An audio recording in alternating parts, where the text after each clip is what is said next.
Mbote Papa Nganga. Ouais, Papa Molière. Ah, yonde mukolo moto. Oui, ngamete faka panta mukolo moto. Ozu moto nengeni betana histoire mukiye synthétisant ezinde. Ye na sunga na somba seti moto na pesa bango babula. Donc ye akima na moto moko. Eleki batamula comme na ndobela maladie moko boizaki moi spiritualité. Moi étant kolandela la gite na ngabete kutu maladie wana retour. Mais moi sina ba masa na ngai ba pekisa nga kusala yango te. Ngambo na sirai bango comme ye ayibaki na maboko na nganga moko peka fona kanga ye. Na la kisa edo akenda matadi akenda partout na chaye ba bichacha chacha po azonga na récupérer logo na ngai. Yango taki maladie esila ke zui batamula ici moi. Na yeko pe mandela yeko sala ngonga mona kangi awo na poma tete. Na na chauffeur mususu yeko tabeti ya biso la ngote. Na sotelera na kangi lamba yango na meme na yemoko mokonzi koto yo po ye ngaza mona kisensu.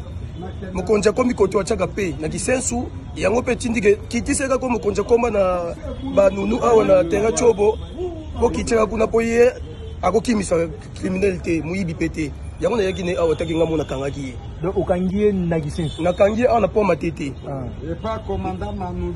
Na ye na place commandant. Ye moko commandant.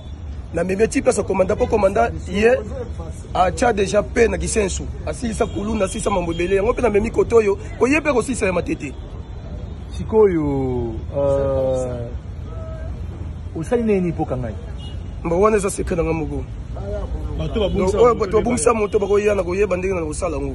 Nga sa moto matadi. Oh, donc on lance message que bato tout ba. Bonga mona la kisinga